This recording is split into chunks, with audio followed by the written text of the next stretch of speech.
Bonhams' post-war and contemporary art department is just that. Our aim is to offer the very best from across the entire period, be that abstract expressionism, conceptual art, the very best from street art, and the guys who are pushing the frontiers of new painting.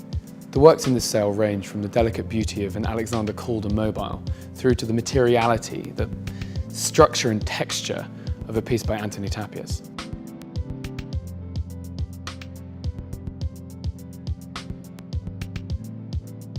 The range of texture and scale is nowhere better illustrated than in the monumental work by MIQUEL BARCELÓ. The title of this work by MIQUEL BARCELÓ is Illa, or Island, and it refers to the island of Mallorca, the place where the artist was born and raised. It's hard to communicate the intensity of the blue at the extremities of the canvas. This of course represents the sea that cradles his beloved island of Mallorca. And the piece is complex, it's ambitious, it's monumental, it's grandiose, and yet at its heart, it represents a map of the artist's life.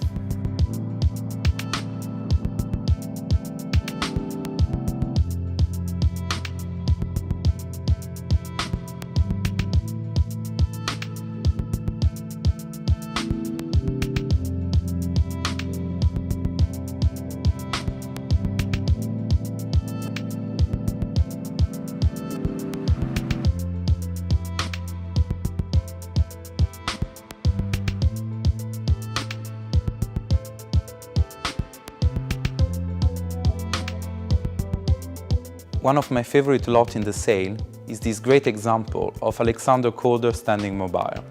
Untitled, from 1958, is a small-scale work that was carefully constructed as to maintain a constant balance, moving and changing while always standing firm. What makes this sculpture extremely interesting is the very peculiar form of the base, in the shape of a bottle.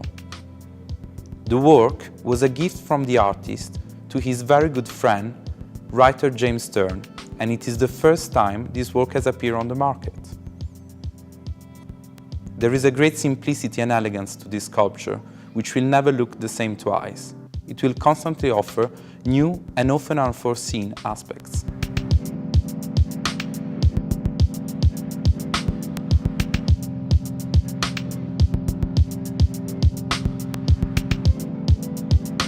David Ostrowski is an artist operating on the very frontier of contemporary painting. This piece comes from his celebrated F series and is one of the most complex examples seen anywhere on the market right now. These two triptychs by the great American painter Joan Mitchell, they date from the early 1970s and were a gift to her great friend Patricia Malloy. They've been with Patricia ever since until the present day. They were produced at a time when the artist's career was going through enormous dynamic growth. It was around the time of her first major retrospective in 1974 at the Whitney. They were painted in Verneuil, where she had moved to cohabit with the Canadian artist Jean-Paul Riopelle, from whom we have two works in the exhibition as well. In addition to these two triptychs, the Malloy archive includes hundreds of letters of correspondence between the pair. What they show is an intimate relationship, and they also give us an insight into the artist's mentality. She often worked late into the night. Her letters show a stream of consciousness, a frenzy, and we can see that reflected in the way that she brought her paint to bear on the canvas. Mitchell is often referred to as one of the great female painters of the 20th century. I think when reflecting on these two pieces, we don't need to qualify that statement anymore. She is simply one of the great artists of the 20th century.